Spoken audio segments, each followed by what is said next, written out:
But I want us to just sit for a moment with the fact that Joseph's 10 brothers sold him into slavery.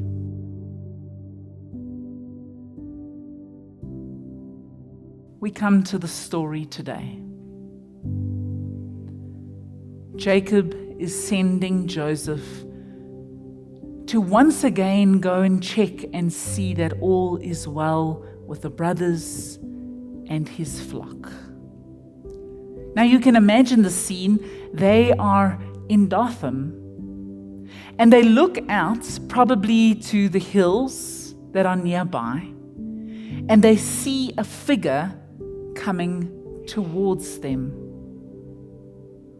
And maybe at first they don't know it's their brother, but they would have it in their mind that this is what their father does.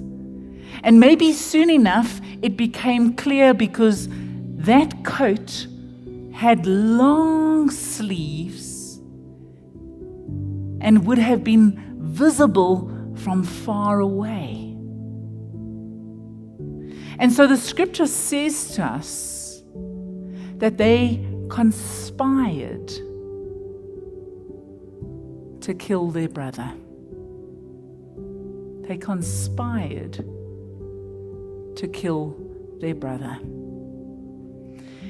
And so while they're working out how they're going to do this, because their anger and jealousy is raging wild in each of them, they begin to plan and plot. Well, let's kill him, throw him into a pit, and then we'll tell our father that he was killed by a wild animal. Seems plausible. Seems like a good idea. But then there is Reuben who comes in, and he, I think, is not on board completely with this idea. And so he talks them around, not to leaving him alone altogether, but he kind of adjusts the plan to say, well, let's strip him and put him into the pit, with the idea that he would circle back later at some point and rescue him and restore him back to the family. And so they think about it, and they agree to that. And the scripture tells us that there was no water in the pit, so there's no provision. They still haven't let go of the idea that they want him dead out of their lives. And then they start to have a meal. It is in having that meal that they get another idea. What does it benefit us if we just leave him in the pit? What does it benefit us?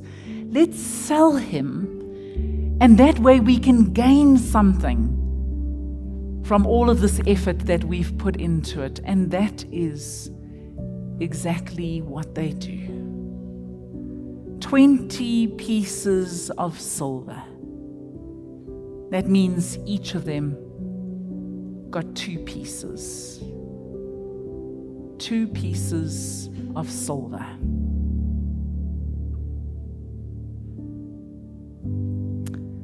We know how this story ends. We know that yes, Joseph is sold on to be a slave. He doesn't have a good life to start with. But soon over time, he builds up that life, and he meets his brothers again, and they are restored in some sort of way. But I want us this morning to not think about that, to not go there, not allow us to get to the happy ending now.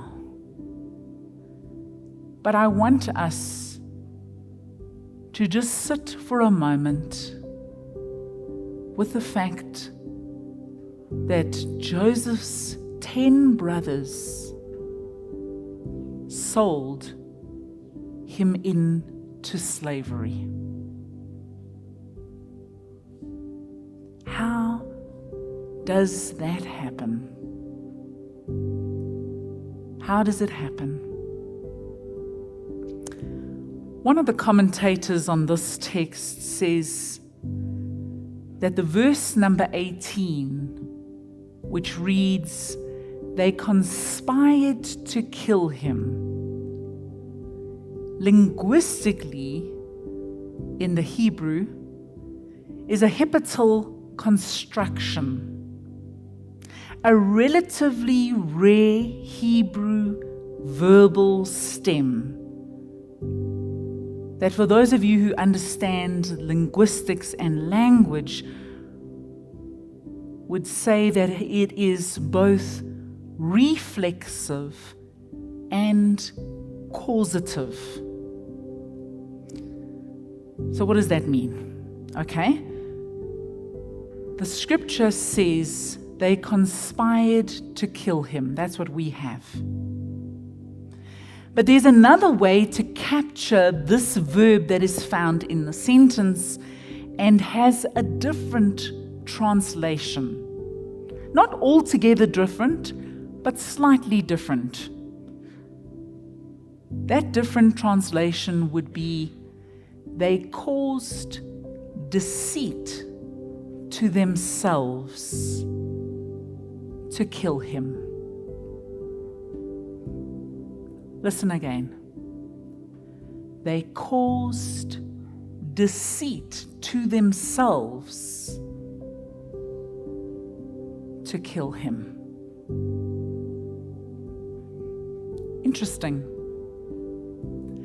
They lie to themselves about what they were going to do or why they were doing what they were going to do.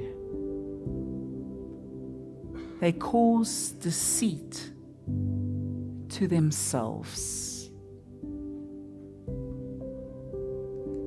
And this particular phrase turned over and over in my mind as I kept reading and thinking about this morning.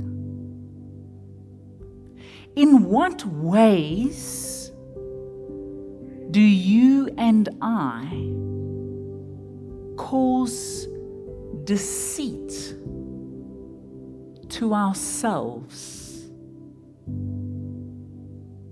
In what circumstances do we cause deceit to ourselves, allowing us to do evil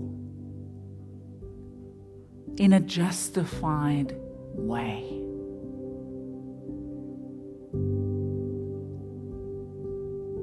How often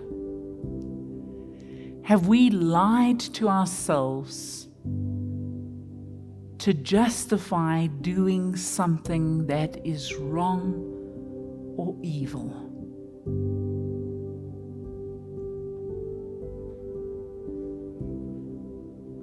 How often have we done that? Have we neglected our consciences? How often have we chosen righteous anger to allow us to behave badly? How often have we deceived ourselves? You see, Reuben attempts to turn the tide, but not enough to stop the other 9 brothers from doing what they did. Reuben is just as much to blame because he is complicit in the ultimate action of ridding themselves of their brother. how often do we tell lies to ourselves to do evil?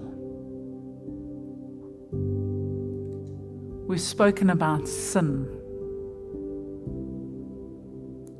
how we've sinned.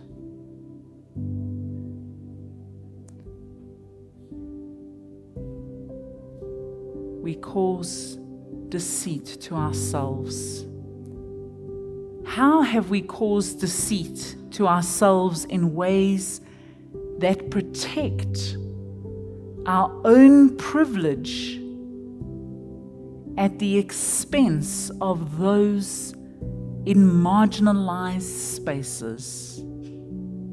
How often have we justified our inaction, our inability to take action on the behalf of those who need us to act for them?